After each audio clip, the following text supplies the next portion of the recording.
Good evening, everybody. Welcome in as we present this week's edition of the Milford Informer. I am your host, Tim Coet. I hope you had a great week, and now we invite you to sit back and get caught up on all of the local news from the past 7 days. As always, let's open up the show by taking a look at this week's top stories rundown. Tonight, see how the Milford Police Department teamed up with Milford TV to help address the sensitive topic of police-community relations. Also tonight, we will have a full recap of the Milford Regional Auxiliary's annual Taste of the Towns fundraiser. And later in sports, check out all of this week's Milford High sports action, including highlights from football, girls soccer, and volleyball.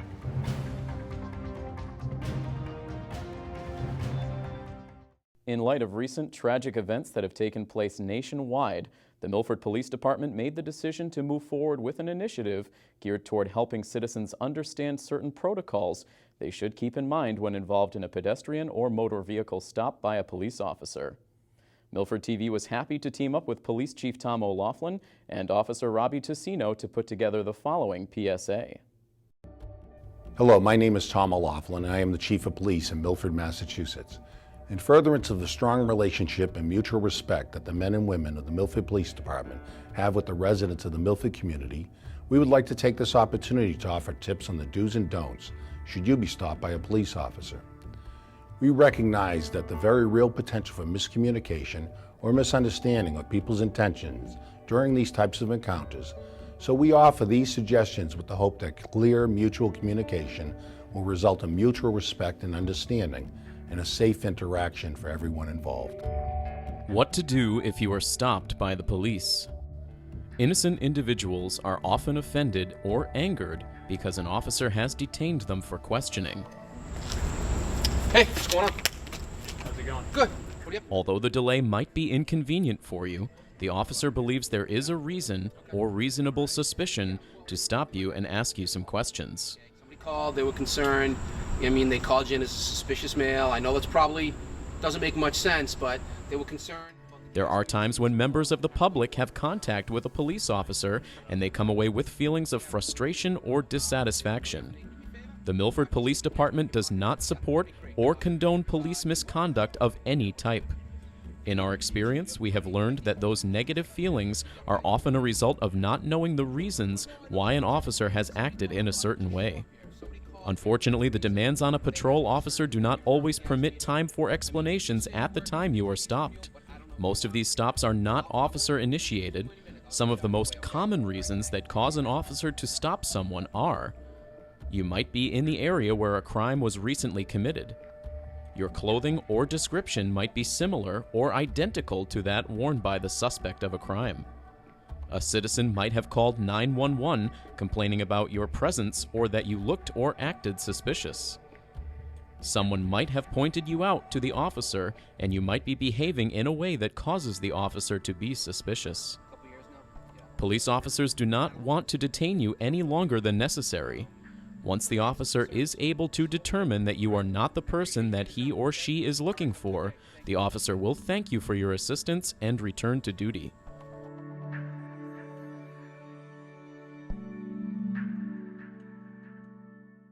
As soon as you notice the police emergency lights, pull your vehicle over to a safe location immediately. Although you may not know the reason why you are being stopped, you should pull over right away. Remain in your vehicle while the officer approaches. Exiting your vehicle does not help the officer and may be perceived as a threat. The officer will ask you to exit if needed. Keep your hands easily observable by placing them on the steering wheel. Avoid sudden movements or ducking in the seat. Do not reach for the glove box or under your seat. These actions may cause the officer concern that you are reaching for a weapon. Keep in mind the officer does not know you or what your intentions might be. If you are armed, tell the officer immediately that you have a weapon, the type of weapon, and where it is located. Do not reach towards the weapon. Wait for specific instructions before making any movements. Do not reach for anything unless the officer asks you to do so. Communicate your actions in advance by telling the officer what you will be doing before you move. Comply with the officer's lawful directions first, then ask any question you might have. You will get an explanation from the officer or the officer's supervisor when it is appropriate for them to do so. Give your driver's license and vehicle registration to the officer when the officer asks you to do so. Massachusetts law requires that this information be provided to the police officer if you are stopped, and failure to do so could subject you to an arrest and prosecution. Most officers will explain their reason for the stop after they receive your information. So the reason why I stopped is this stop sign back there. Okay? Oh. Yeah, back there at the intersection. Remain calm and avoid arguing. If you are uncooperative, the encounter may last longer than necessary. Ask your passengers to sit still with their hands clearly visible. Do not make any sudden movements or movements under the seats. Tell your passengers that you and you alone will communicate with the officer. Stay calm and be polite. Do not become argumentative, disorderly, or abusive. If you believe you have been treated unfairly or disrespectfully by the officer, do not start an argument on the side of the road. Your best course of action is to share your concerns with a police supervisor or the chief of police. If an officer has written a citation and you do not feel that you committed the alleged violation, you have the right to file an appeal and have the matter heard by a magistrate or judge in the Milford District Court.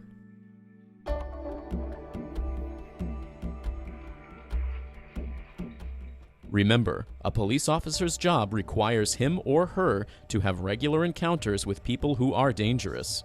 Even though you might have no intentions of causing the officer harm, police officers are trained to remain in a position that will enhance officer safety. Therefore, officers maintain a protective posture until they feel that there is no risk of confrontation or injury. As far as a police officer is concerned, there are no routine pedestrian or traffic stops. Certain safety practices are instilled in our officers from their first day of training. And it just happened to catch up with your licenses. So at this point, I was suspended. listen to me. At this point, you're under arrest for driving out the suspension. Okay? Yeah. Put your hand behind your back. This must be a mistake. Well, it comes up suspended. Put your hand back. Don't pull away from me. Sorry. Okay? Okay? Because now you're resisting. I understand. Listen to me. We can work all that out, okay? So you're under arrest for driving after suspension. Let me see your other hand. Although these procedures maximize safety for the officer, they may seem but are not meant to be impolite, antisocial, or offensive to people who are not familiar with police training and practices. Please know that these actions and communications are not meant to offend or to be disrespectful or impolite. If the officer is placing you under arrest, do not resist, even if you believe the arrest is illegal or it is unwarranted for the officer to take you into custody. The legality and legitimacy of the arrest and custody will be addressed by the court, and you will have legal representation at the time to assist you. Avoid making sudden movements. Do not reach for your wallet, for your coat, toward your waistband, etc. until you inform the officer of your intentions and he or she responds. Do not touch the officer and be respectful of the officer's personal space. Hopefully, the information in this PSA will give you an understanding of police procedures and let you know what to expect if you are stopped by an officer. Last week, the Milford Regional Medical Center Auxiliary delighted local residents with their annual Taste of the Towns fundraiser. This yearly event is a great opportunity for the people of Milford to enjoy dishes prepared by a host of local vendors, all while helping a great cause. Let's take a look now at this year's event. This is awesome. I come every year. This is like the best treat ever. You get to try all these restaurants and you get to talk to people, and it's for the hospital, so it's wonderful. Most importantly, I'm here to have dinner, but also to thank everyone that came out this evening to help support the auxiliary and to support the hospital. We're so appreciative of our auxiliary and Andra, who runs it, but really we want to thank the community because they're so supportive of Milford Regional. This year, the proceeds are benefiting palliative care. So that's a fairly new program started at the hospital. It's gotten great reviews. And again, we're so appreciative for that support. I'm president of the Milford Regional Medical Center Auxiliary, and I'm also chair of this event tonight. This year, the proceeds will go to palliative care, but every year it is a different cause and what is most needed at the hospital. Tri-County Medical is a subsidiary of the hospital. We are delighted to be here. The auxiliary does a lot of good things for us, and this is fun because you get to contribute and help the auxiliary and then have some food, and that's always a good thing. We do a lot with the hospital. Usually if they need a big event catered, we end up getting called and do a lot with them as well as other people that are here that need some trays, platters to go, things like that. Yeah, we made a sort of an open-faced chicken pot pie that everyone's really been raving about.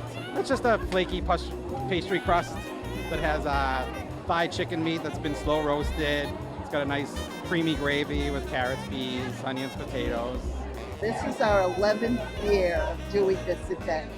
The community has been so wonderful for us. They really give us things every year. Everything here has been donated by different stores, individuals. And we have prizes worth over $300. We have over 70 baskets. Really, we're hoping with all of this, you'll see what the auxiliary does for the hospital, and you might consider joining. So we've got a good fundraiser going on here. The website for the Milford hospitals, you can click on auxiliary and get some of the information as well. Events raise a significant amount of money for the efforts of the hospital. So I know it was a tremendous community outreach effort that it took to prepare for tonight. They're missing out if you're not here. 20 different restaurants with all types of food, from American food to Italian to Mexican to Japanese. We're having different candies, different desserts, a lot of variety, and they can go up as many times as they would like. We want to thank everyone that came out tonight, and also our auxiliary and Andra, who leads that, for everything that they've done to help support the hospital.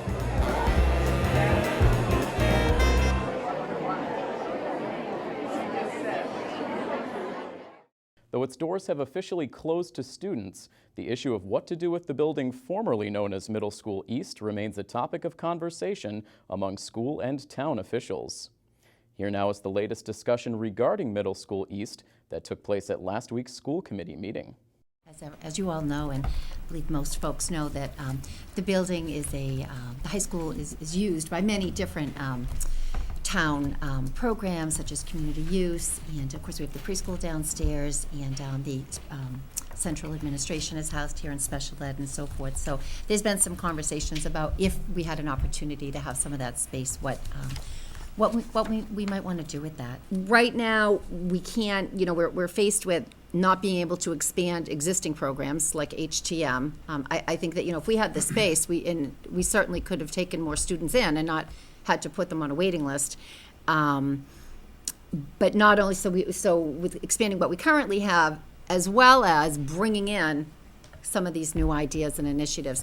We also have 10 teachers that don't have a classroom, and that's difficult. We have teachers and they're all in academic areas. We have 4 teachers in math, 2 in history, 1 in world language, 2 in science, and 1 in business. And they float all over the building. We do the best we can to keep them in the wing, that the discipline is housed in, but that doesn't work all the time. So with that, some of the ideas that we have is if the community use program were to go over to middle school, what was Middle School East, we would transform that area into the guidance suite, because they're spread out right now. The guidance department is not together in one area. We also had talked about the central administration area could become a wellness center. We could have the nurses over in that area, the transitions program, our MILSAP school adjustment counselor, Ms. Blondie, could work in that area. We have another room, D8, which is in the D wing of the building, and there's a lot of, it's a great space, could be a great classroom, but right now it currently houses a lot of materials and equipment from around the district. equipment that's being repaired and fixed and so forth. So it's used more as an area that houses some equipment and for things getting repaired and then going back to where they used to be. That if that could be moved, we would be able to use that space as well.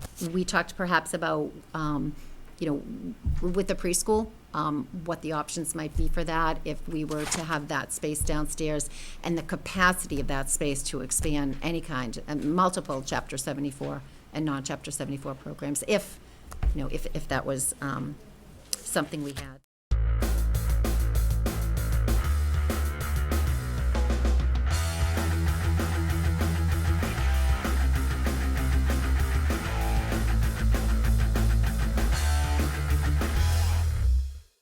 The Milford football season did not get off to the start anyone in town was hoping for. Coach Todd and the Scarlet Hawks were eager to turn the page from their 13-5 loss to Marlborough as they prepared to take on the Franklin Panthers in their second straight home game of the season. Let's take a look now at full highlights of Milford versus Franklin.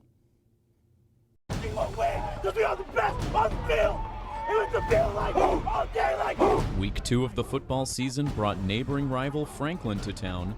The last time the two teams met, Milford allowed a 14-point second-half lead to slip away, extending the Panthers' 2 decades-long winning streak over the Hawks in the process.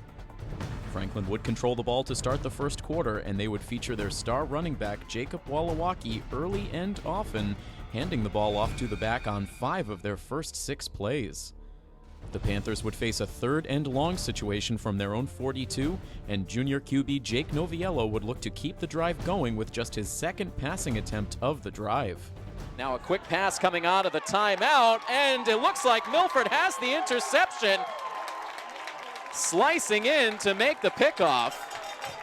And that was Jack Capoletti, the captain, flying in at the last moment, making the interception, keeping his feet down in bounds, and Milford will have the ball.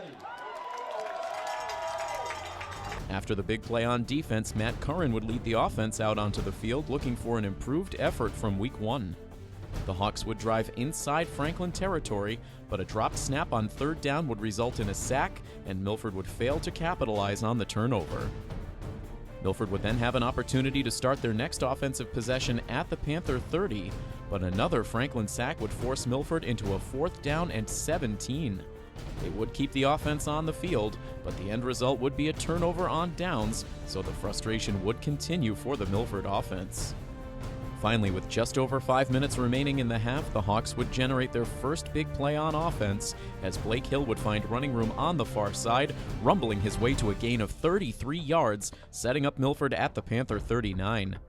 On the next play, it was Ryan O'Toole getting in on the action, taking the toss down to the 25-yard line for another Milford first down. 2 plays later, Hill would cap off the drive with a 13-yard run to the end zone, giving the Hawks their first touchdown of 2016.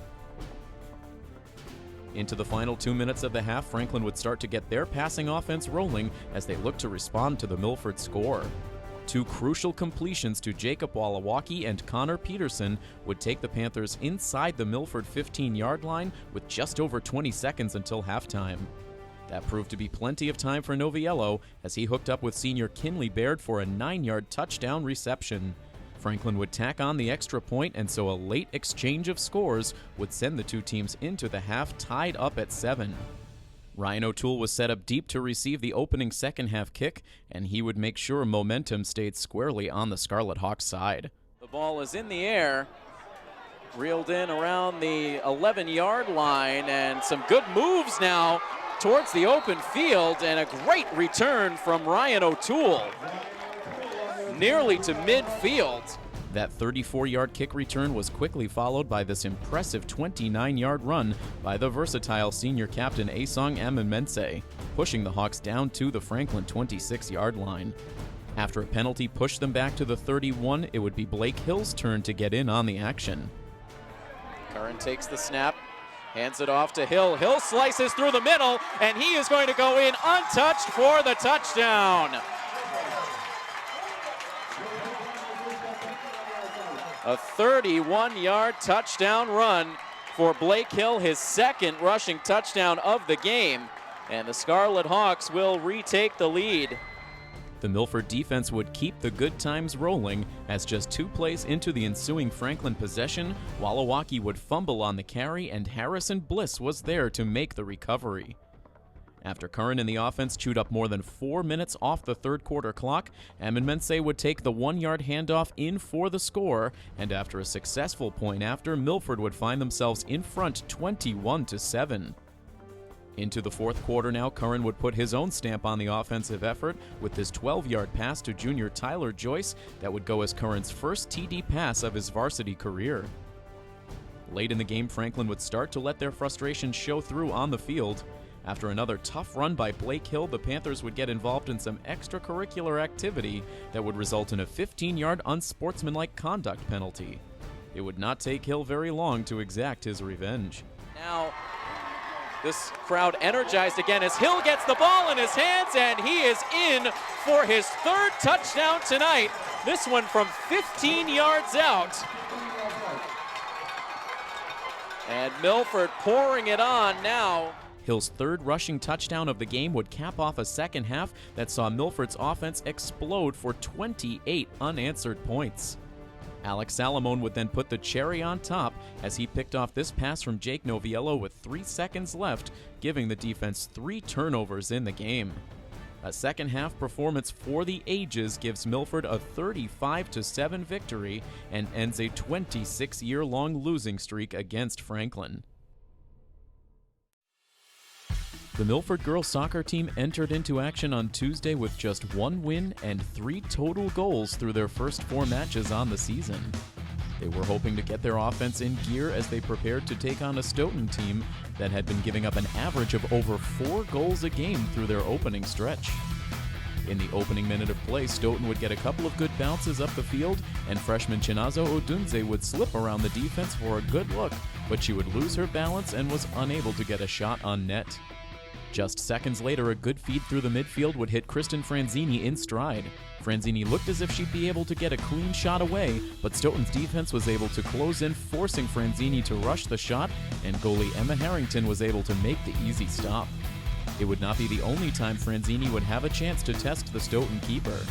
11 minutes in, Franzini executes the self-pass and then chips the ball around the goalie and in to give Milford a 1-0 lead. Kristen took some hard contact after the shot and would miss the remainder of the first half due to injury, but she would return later in the match.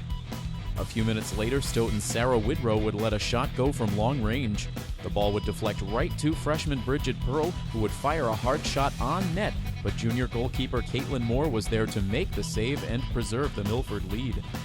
With a little over 7 minutes remaining, the girls would be presented with a golden opportunity to tack on to their lead.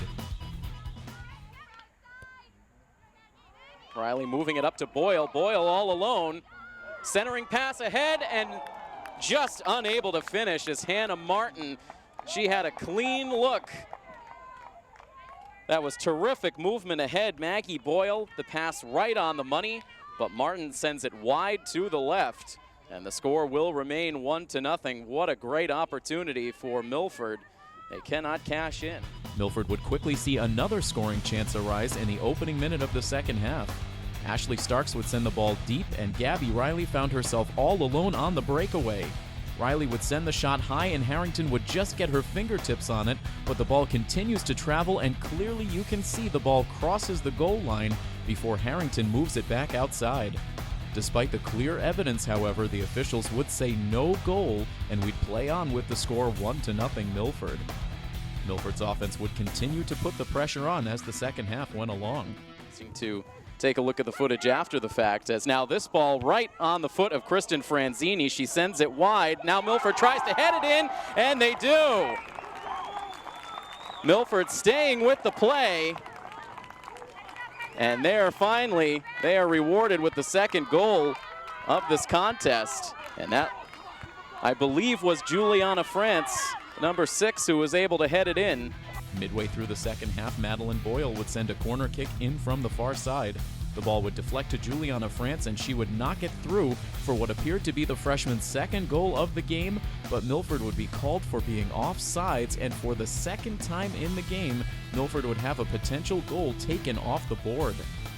The team would stay focused, however, and backed by solid play in the defense, And good play in net by Caitlin Moore, Milford would earn the shutout victory. The girls improved to 2-2-1 on the season as they beat the Lady Knights by a final of 2-0.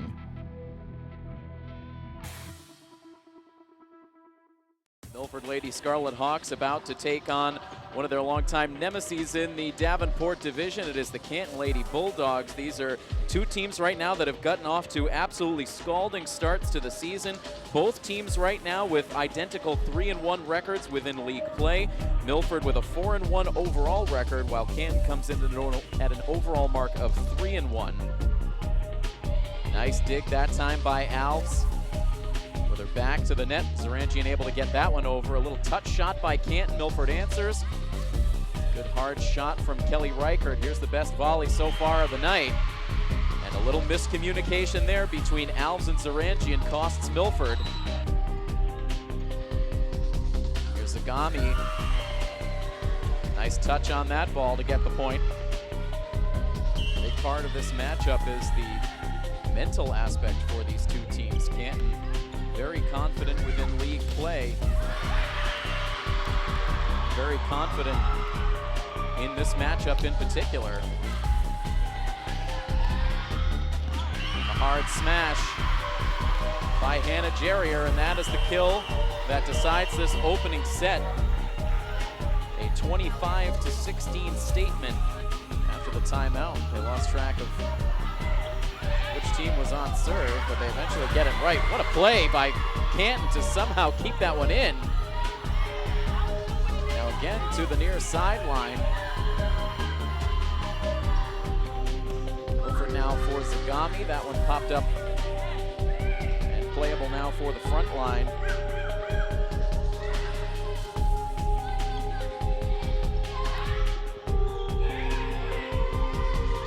Sends it back over, but again Milford able to answer.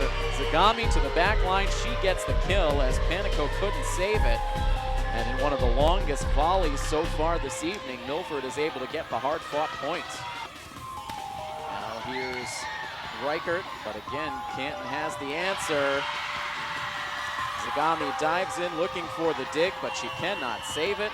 And once again, by the same margin in the first set, Canton's able to take set number 2, 25-16. Crowd gets quiet as Gobi serves it for the Lady Bulldogs. And the block in front. Casey Shea adding to her stat line. Answered on the back line by Erica Lum. And that one in right on the line. Casey Shea finishes it off. And that will do it in the match, 25-22. Canton able to take set number 3. Milford a better effort here in the third, but they will have to wait another day to try to change their history against the Canton Lady Bulldogs. Canton comes into the Milford gym and they sweep their way to victory. A dominant performance in 3 sets for the Bulldogs. The town will be holding a dedication ceremony for the completed Milford Pond Restoration Project on Saturday morning. Our cameras will be present at that event, so you can expect a recap on next week's edition of the Milford Informer. We will also have highlights of Milford's Week 3 football game, and we'll also have footage from a home run derby being hosted by the Milford softball team, where you might just see a couple of Milford TV employees stepping to the plate. I guarantee it will be quality entertainment. Make sure you check back with us next Friday night. Until then, from all of us here at Milford TV, this is Tim Coette saying have a great week. So long, everybody.